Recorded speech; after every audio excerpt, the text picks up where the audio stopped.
Good day, everybody, and what's up? Welcome to the podcast for selfless sex and She Comes First. My name is Dr. Nick. Today is Saturday, February 27th, and I'm recording a day before I usually do, and you guys probably won't see this until the 28th, Sunday. It's all good, though. And I just want to say thank you guys for listening to the podcast and sharing and everything else. It really means a lot. Actually, the podcast is kind of growing at a pretty good clip right now. So thank you for all the shares and all of the support. And really quickly, I'm not even going to beat around the bush. I just want to say this is the third podcast from just talking about sex with Tori and Keri. And it was a lot of fun to do, and I hope to make plenty more. Actually, side note, I already have 2 more people lined up, so that should be a lot of fun.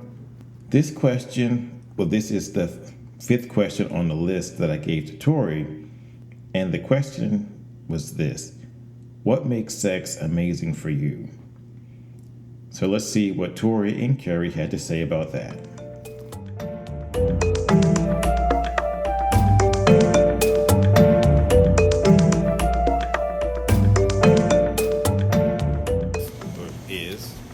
Number 5, what makes sex amazing for you? And the number one thing that I thought of when I read that question was having an orgasm. I feel like I don't want to be in a race to get an orgasm because I know that you're not going to wait for me to have one. So the end goal for me is that we both are satisfied. I come and you come too. I'm a little bit of the opposite. I don't necessarily think orgasm has to be the final curtain call. I think with me, like, again, if I am that close to you that I've let you kiss me, or if I'm that close to you that I've had sex with you, like, sometimes it's the intimacy. It's just the skin on skin. It's the oxytocin. It's the oxytocin that we release. Yeah. And like, I mean, of course, like, orgasms are great. I think like everybody should like have orgasms, but like sometimes like I don't finish as strong as I would maybe if there was a toy or some solo play involved. But I still loved the experience because it was that intimacy. It was that human contact, and it wasn't. For me, it's not always about the orgasm. I hear you. So the reason why I come to that is when and you know, Gary, you've been in a long-term relationship. I feel like sometimes like that my partner gets to come way more out than I do. And so if I have to resort to doing other things like masturbation to get off so that I can, so I'm just like, okay, it's late, we're going to do this. But I get no reward in the end. Mm-hmm. It just becomes, so that's why I said that's what I like. I do like the skin to skin, but like if it's going to be like 4 times a week and I only got to come 1 time, no, we about to make a calendar and start putting initials to see who make it more even. So I think one of the things, and again I'm going back to some of Dr. Nick's earlier podcasts. He often talks about the fragile male ego, and I definitely think like one of my favorite feelings in regards to sex is penetration, of course, but then like having a vibrator for your clit, and it's not many women get off on strictly vaginal penetration. I don't think I know any, but then again, me and my girlfriends don't really sit around and talk about, like, I think you and I being coworkers, this is the first time that you and I, like, we've never had these conversations, so I'm like, all right, girl, go ahead.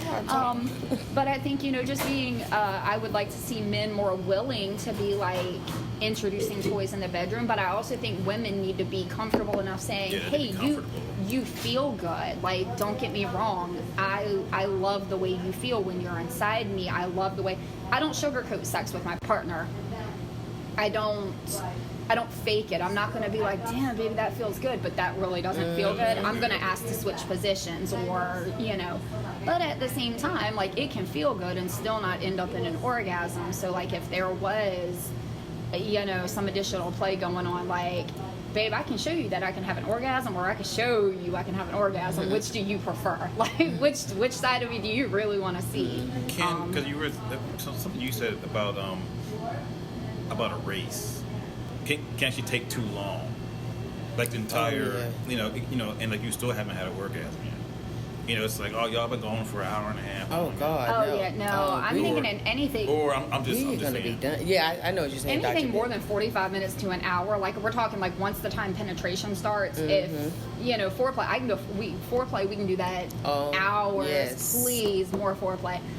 But from the time that you penetrate me, I mean, we're human and we're women, like we're not machines. Like, you know, we self-lubricate only to a degree. Like, if I've started literally drying out, you're taking too long for both me and you. And we know JT tells us all the time, spit is not lube. Yeah. So Grab some of the packets up front. Yeah, you're right.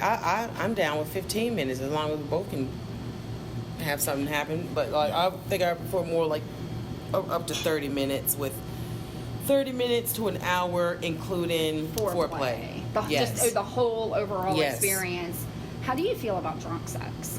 I love it. Really? So I feel that's like, I feel like it's the longer, it's like more. Oh God, it's different. But my partner does not drink, but he drank at a wedding. Oh. And so that was a surprise, and it was very fun. But not to say he's not fun any other time, but I did like it a lot. Now, I will say it's harder for me to have an orgasm when I've been drinking. I'm gonna say the opposite. I don't enjoy drunk sex because, again, I feel like it goes kind of twofold. I don't enjoy drunk sex because I want to remember things with my partner. I want my partner to remember things with me, and I feel like having a partner that constantly drinks too much, like it ends up actually really being a turn off. But there has been a couple instances, you know, where you are both tipsy, and you're right. Like, I'll definitely agree. For me, being very self-conscious, like I'm very body shy. People don't know that about me, but I am extremely insecure and very body shy when I don't have to be. And being able to let that little bit of inhibition go, and it helps me forget these men know what we look like. We've got babies, we have stretch marks, there's cellulite. You know, we're not 22 years old on the cover of Vogue magazine.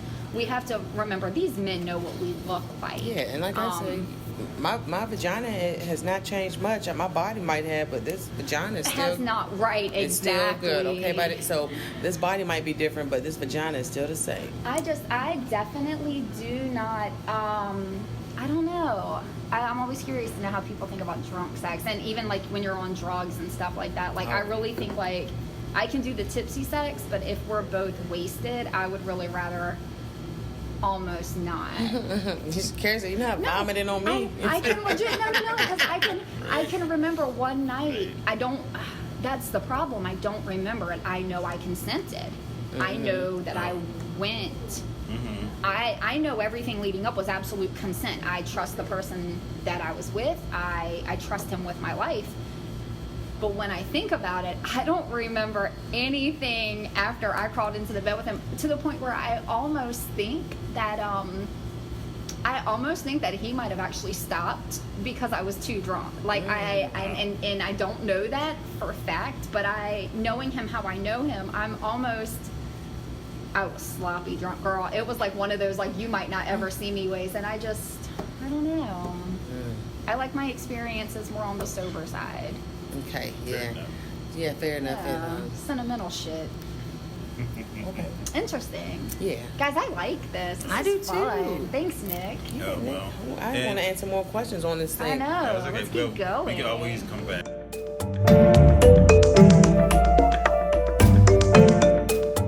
So there you have it. There is the third interview I did with Tori and Keri, and I have to thank them so much for helping me do this. It was a lot of fun, and they're right. I think we should do it again because there are 7 more questions that we can actually sit down and just go through, and it'll be a lot of fun. Plus, we can have more drinks and more Mexican food. I'm just saying. So in closing, I just want to end with just a few questions. Number one, so what is your opinion about bringing toys into the bedroom?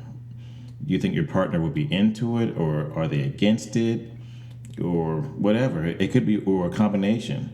But just remember that for guys who are listening, toys are not a replacement for your penis. Just keep that in mind. And number two, as you heard, foreplay is very important. So foreplay can last almost however long as you want it to last, including cuddling and kissing and touching the body parts and kissing the body and things like that. And there's no rush to get to penetration. And then when you actually do get down to penetration, there could be about maybe 25 minutes or 30 to 45 minutes. It all depends on your partner and what she wants to do. And finally, what is your thoughts about quote unquote drunk sex? Are you into it? Are you against it? You never really thought about it before? Well, here's a good time for you to think about it. So on that note, I'm out. You guys have a great day. Stay tuned, and I'll talk to you soon.